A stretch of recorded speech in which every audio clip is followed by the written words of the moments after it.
Today, we're going to fit a digital dash to a Mark II Golf. Now, when you think Mark II Golf, you think Digifiz, and they're old and they're expensive, and they seem to be some black magic behind them. Or so people think. But there is someone out there reproducing a modern equivalent, and that's what we're going to fit to this Mark II Golf today. But this isn't any Mark II Golf.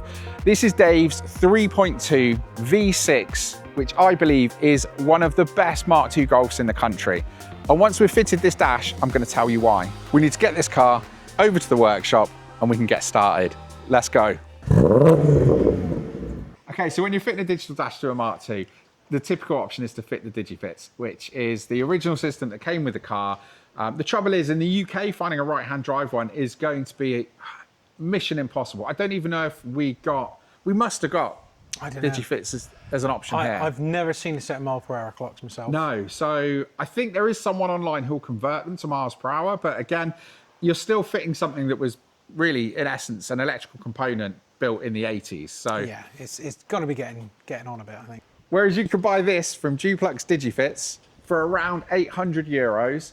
If you're in the UK, you've got to pay some import tax on that as well. Thank you, Brexit. But it is a great upgrade, and I can guarantee you're not going to see many other Mark IIs with this fitted.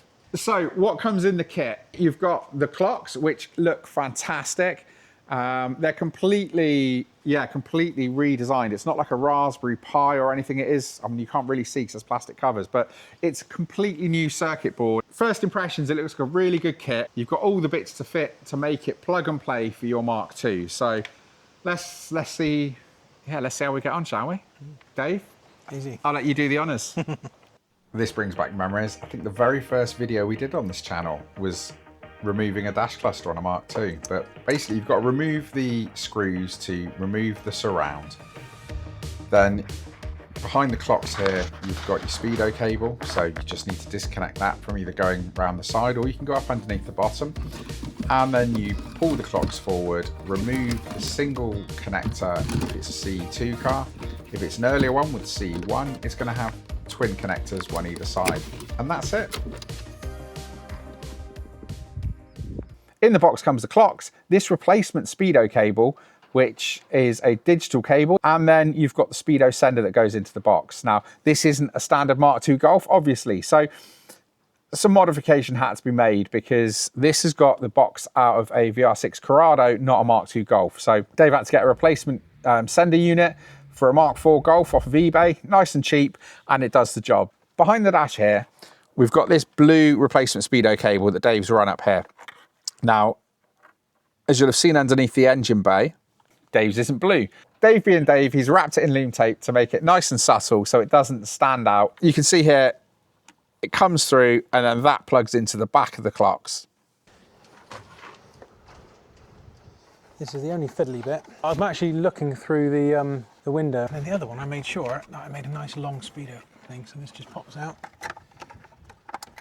And so Dave, that's just a factory Mark II factory speedo connector. So literally the C2 single pin connector, nice and easy. That's a little snug, isn't he? Yeah, it fits. He's not going anywhere. He's not. He fits nice and tight. We'll put a standard screw in. All right, let's test it just to make sure he's alive. Okay. Do you want to start it? Should we see what it looks like? Yeah. Let's have a look. Go on.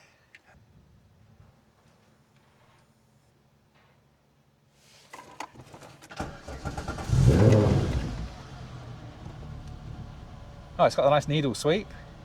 I'm guessing that's an option that you can spec in it. No, that's because I've got the CAN bus interface for my rev counter.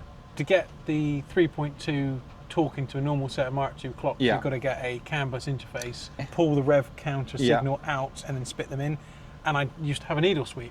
Okay. Which is now a nice little sweep along the top with the... Nice, okay. That's what's nice added touch. Anything like a V6, that pulls it all through there. So it'll do a needle sweep if you've got the CAN bus. That's it, it's a CAN bus thing that does a needle sweep.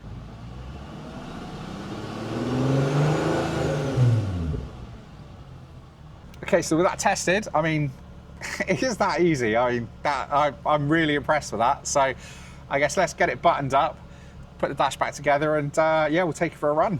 Got some really good instructions in this, really well written. If we want to set the clock, so you go onto that. Connect to it.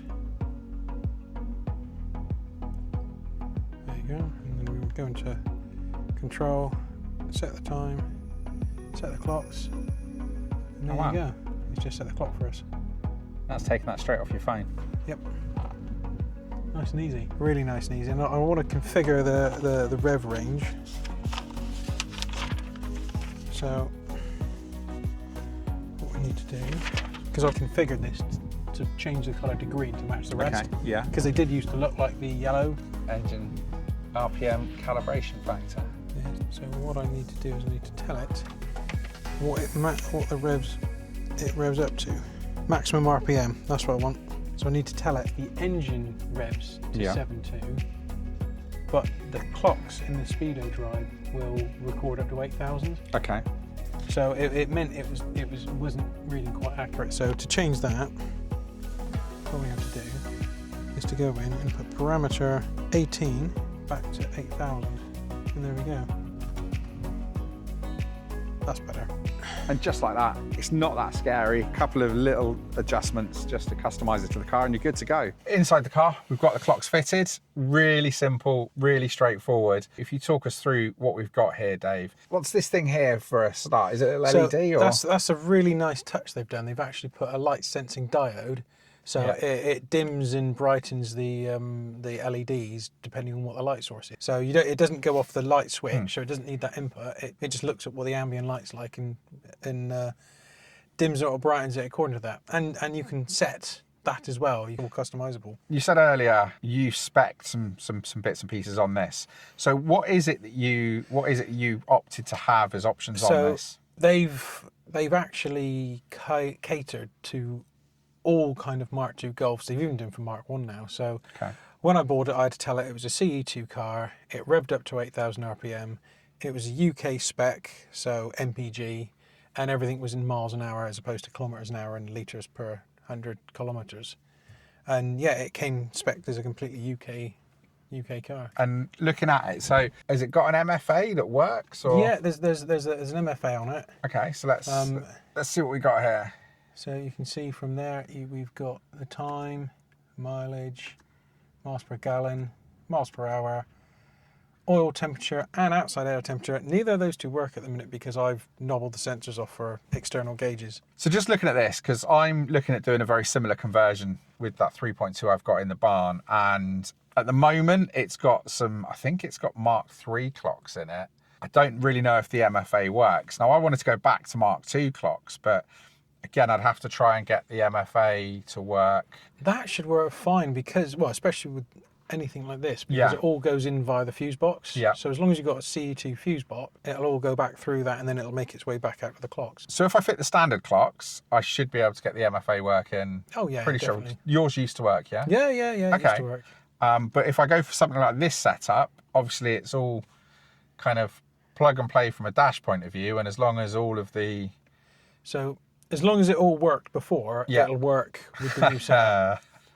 So it won't magically fix your clocks, I'm afraid. Well, we've seen the state of that car, or maybe you haven't, and we will have a look at how bad that 3.2 I've got is. But okay, well, it's good to know that this is an option. It looks super clean. You've got loads of functionality. It looks really good, guys. Let me know what you think in the comments. But yeah, I think for what, maybe around £800, including VAT, delivery, everything else. What a difference. And do you know what, I think for the money it looks amazing. We'll take it for a run in a little bit and see how they look out on the road and how responsive they are. But yeah, so far they look amazing. At the start of the video I said, for me, I think this is one of the best modified Mark II Golfs in the UK, and there's a really good reason for that, because over those 8-9 years that Dave's had this car, there's pretty much not much he hasn't upgraded on this. There's so much work has gone into this car, and it's not been built to be a show queen. It's not been built to look pretty, even though it looks great. It's been built to be absolutely beaten on.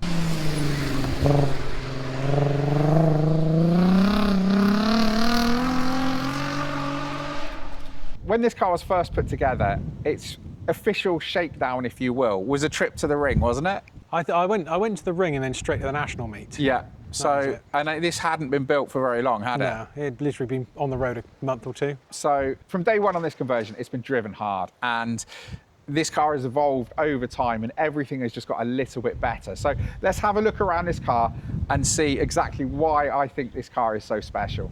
Starting at the front, I guess, under the bonnet, as you can see, it's a long way from standard. What have we got? So we've got an Audi TT 3.2 litre VR6 engine, made it to a Corrado gearbox. The gearbox got rebuilt by Gas and Gears. It's got limited slip diff by Quaife in it now. It's made it up to a track slag exhaust, which sounds phenomenal. Pro-Ram air filter on it, alley radiator. I did recently fit air conditioning as well. Got little bits and pieces, got the strut braces on it. Behind the 7x15-inch complimented alloys, wrapped in Accelera 651 tyres, what have we got, Dave? So behind those we've got a set of 300mm brake discs, stopped by a set of 4-pot AP racing brakes. We've got a set of stainless steel KWV1 coilovers. Everything back there has been polybushed. We've got IBAC anti-roll bar as well, and we've got the strut braces also to help the chassis at the top. And we've got your favourite mod of all. The wheel studs. The wheel studs. My best favourite mod, takes so much pain out of fitting wheels to a Mark II Golf. So on the back we've got the studs again. Behind that we've got a Polo rear beam setup. So we've got the stub axles and the rear bearings of the Polo, which staves the taper bearing stuff that Mark II's usually fall foul of. I've also on the back got a KW anti-roll bar, and again everything's polybushed as well back there. Then at the back we've got a 2.5-inch track slag exhaust.